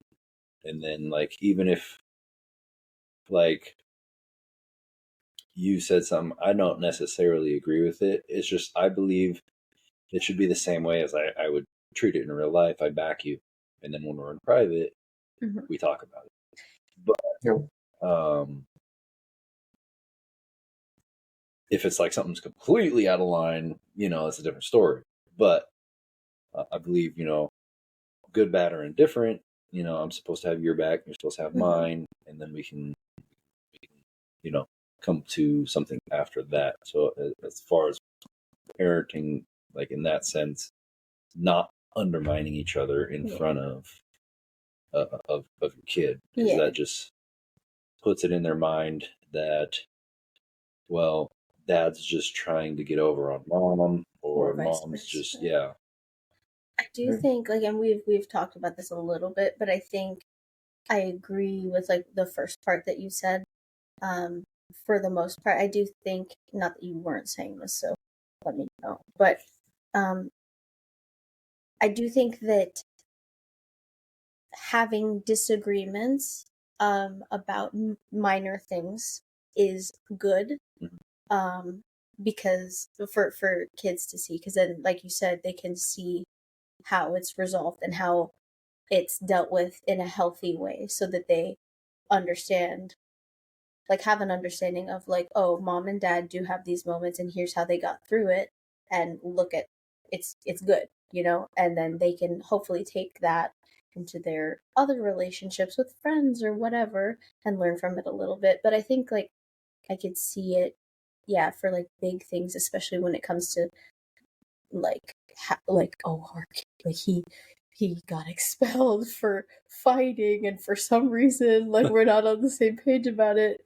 We discuss, not in front of him, what our, like, disciplinary action, if you want to call it, will be, especially if it is different. Maybe that shouldn't be discussed in front of what I mean is, like, specifically about, like, him.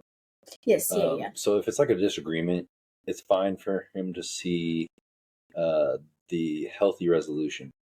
But if it's, like, specifically a subject that involves, like, your kid, Yeah. Like, just for this Having is a a terrible, this is a terrible example because it's not like all that important. But if he's like, "Hey, mom, can I go out?" No, Mhm. and I hear you say that or something, Then that's the and answer. then I'm like, "Oh, why can't he go out?" So now I'm undermining you, right? Yeah. And then you tell to say, "Oh, he can't go out because he did do this or something," right? And I'm like, "Nah, nah, screw that. Go out, kid."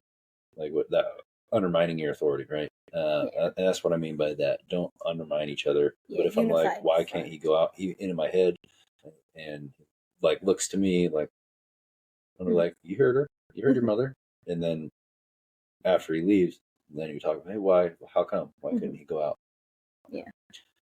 The other thing that I would add to it, just in general, since we're talking about, because I really liked what both of you said regarding seeing the arguments happen and seeing healthy resolution and all of that, because I think that's key. A lot of people believe you should never disagree in front with each other in front of the kids, and I don't really buy into it because I believe there's a healthy way of fighting and arguing, and there's an unhealthy way of fighting and arguing.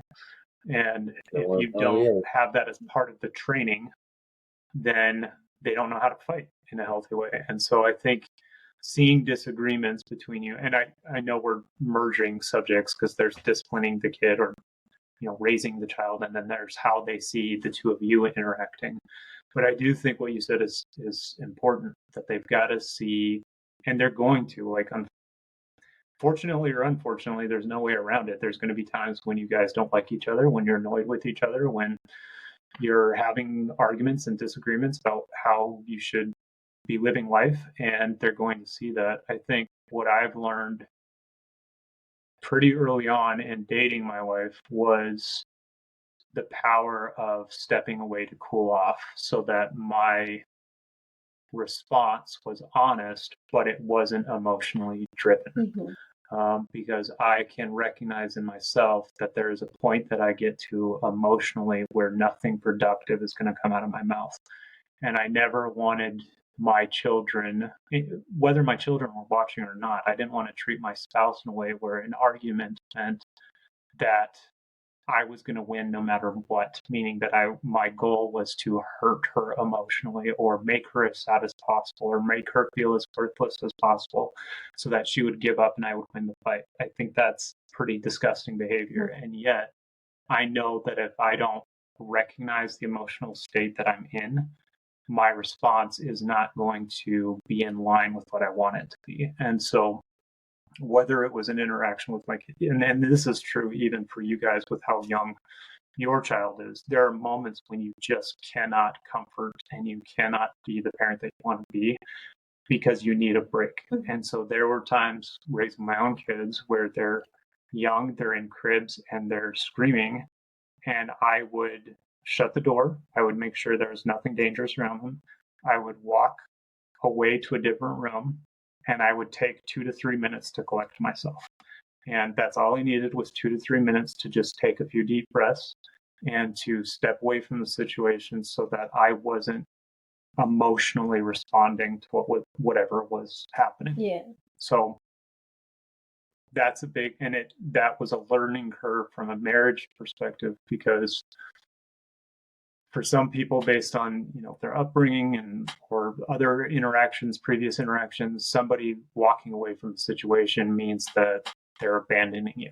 And but there was learning curves there, but it was key to making sure that as many of our arguments, not 100%, but as many of our arguments and disagreements and interactions as possible were not guttural, emotional spewing, but that there was actually some level of productive conversation happening as we were working through it. So. Yeah, and that's something I have learned as well. Like, I feel like when I say over the years, it makes me sound like I'm so wise and stuff. But I've still lived a little.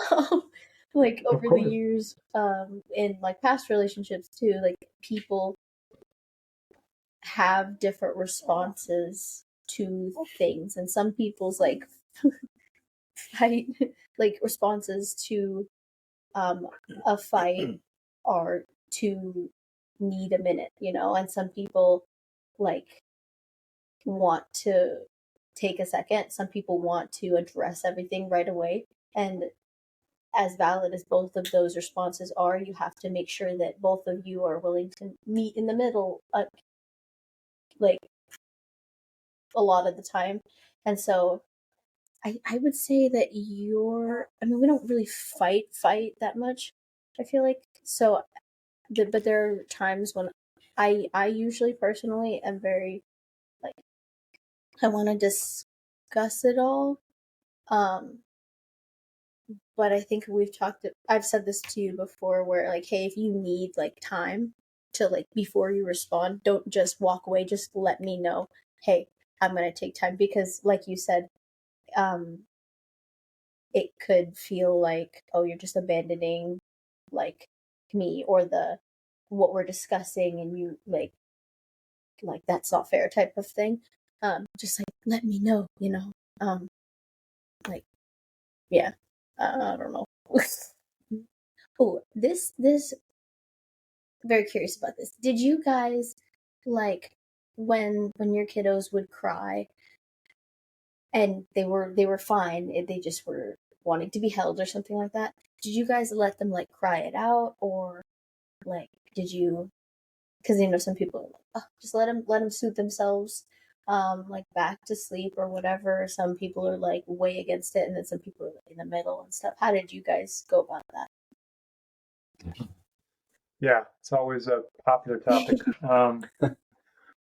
for the babies. I will tell you, so I don't have an opinion one way or the other. You have to do what's right for you. I will tell you, we tried it pretty half-assedly because, be it right or wrong, we selfishly just couldn't do it.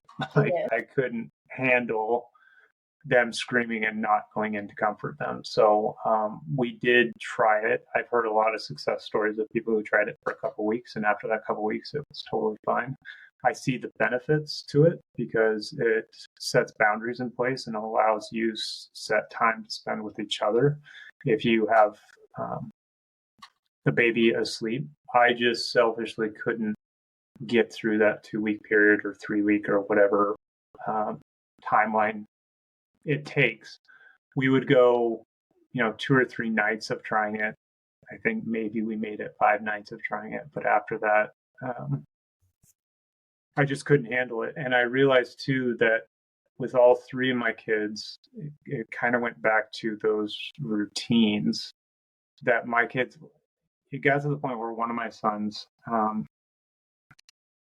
he was so used to his routine. And my routine with the kids was we would eat dinner together, and then my wife would leave for work, and we would watch an episode or 2 of a kid's show, and then it was bath time. So every night it was bath time. We did bath for 15, 20 minutes, something like that. They would play in the bath. Then they got out, and then it was reading time. So I would read them books. A lot of times I would find those long stories that I knew they would fall asleep to, and they'd fall asleep to me reading the story. But it got to the point that routine, what I'm getting at, was so ingrained in them that one of my sons, when he was 2, I don't know, he might have been 3 or 4, he just started stripping naked in the middle of the living room because I wasn't paying attention at the time.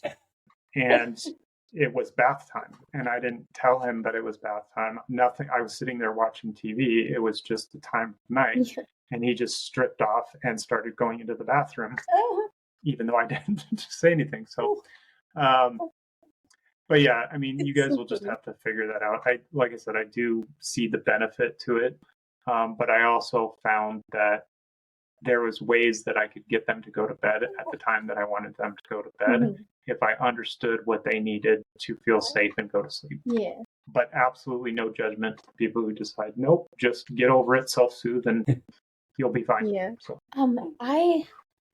It was really, so what we usually do is kind of, it's like in between. So, like, as I'm sure you will agree with, like, babies, like, you learn your baby's different cries when oh, they're just upset or they need something, and like we know his I'm trying to poop cry, like those kinds of Yeah. things. Yeah. And they're like if it's not like if I hear that he has a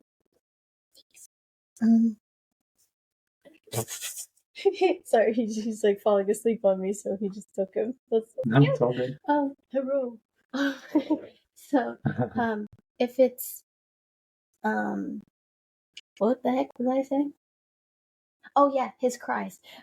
So if he is starts to cry like outside of his like feeding window or something like that, like I'll listen to it and try to figure out like, oh, is it just he just wants to be held or whatever? And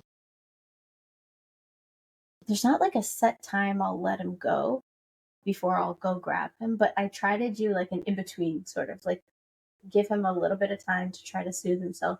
If his cry does turn into like a specific one, I'll be like, okay, I'm coming. But like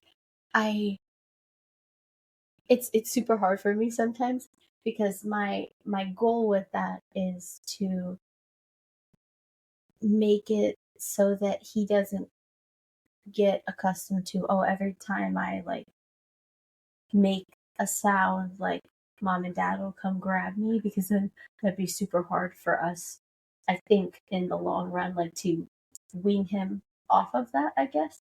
But it's really hard sometimes for me because like we tried to do that when he was really like when he was fresh, and honestly, like what runs through my head is like, oh, but he's just a little guy, and like understanding like especially when they're like a couple weeks old, going from the womb. Did you just punch me in the head? Give you the rabbit ears.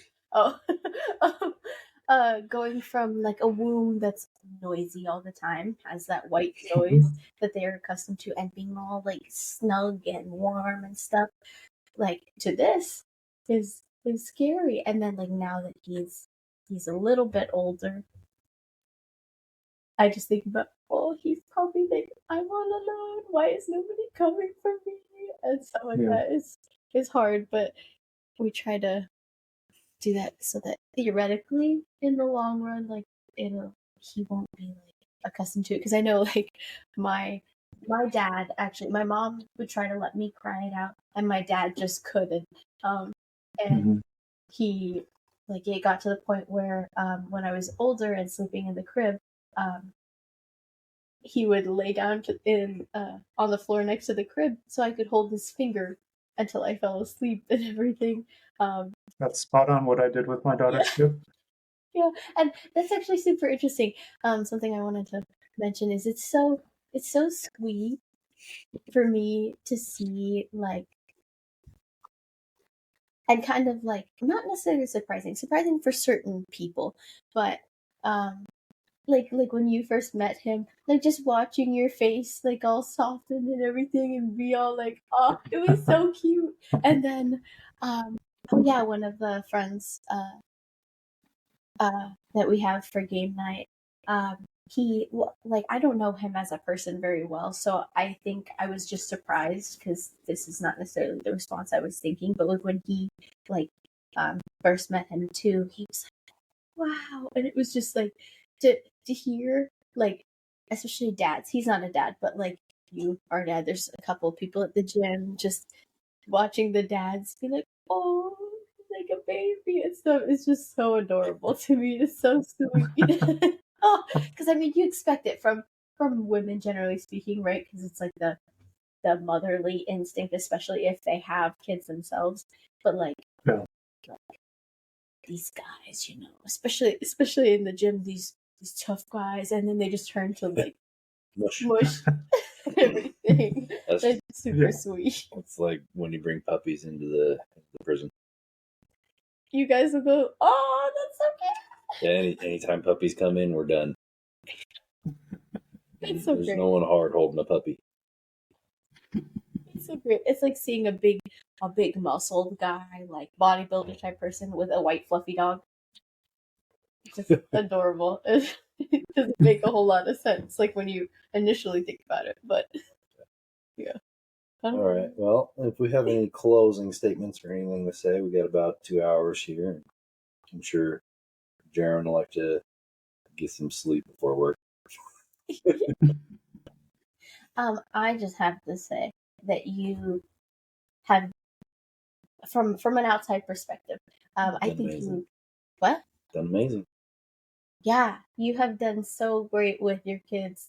Like, they're just so great. They just are good people and everything. And given all of the circumstances like that we talked about earlier, and like how obviously in your own, like, having experienced it and having your own, like, I want to do this for my child, and then feeling, which I feel like is probably a very common thing, is like feeling like in some aspects I'm not doing enough or I'm failing in this way. Like, from an outside perspective, I feel like through all the things that you guys went through, you guys have done a really, really good job, because they're people I actually like to be around. Like, they're just, yeah, they're just so great. I can't even begin to describe how much that means to me, and it is it's great, because it's by no means am I perfect. I don't believe that by any stretch of the imagination, and I have had conversations with my kids about mistakes that I've made and ways that I feel like that they've been shorthanded.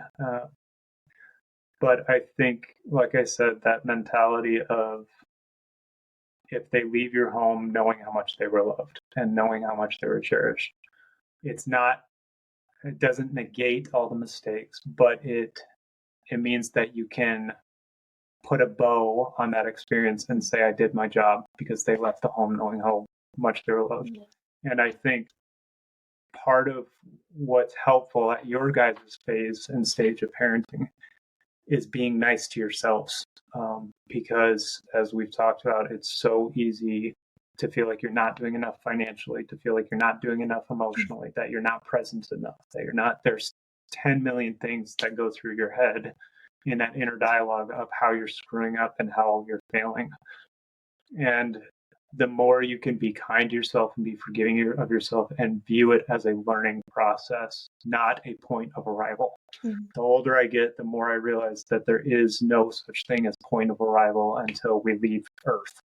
It's a learning process, and every day you make a mistake and you try to do it a little bit differently and a little bit better the next day. And you communicate with your partner, because you're not at it by yourself, even though it might feel like that. So there's a little thing that I got for my immediate family last Valentine's Day, because I just found it on Amazon, and it's a little thing that goes on your desk, and it's on my desk and all of our desks, and it's just little reminders. And the bullet points are: you are enough. It's okay to have bad days. Don't believe everything you think. You are so very loved, and be kind to yourself. And just, it's a silly little knick-knack, but I think as you go through, especially parenting, but life in general, if you can remember those things, then it'll be easier to bounce from all the mistakes and all the things you do differently later. So I really appreciate you guys being willing to talk to me, and yeah, it means a lot. I'm glad I am back out here and able to actually, be around your kids more.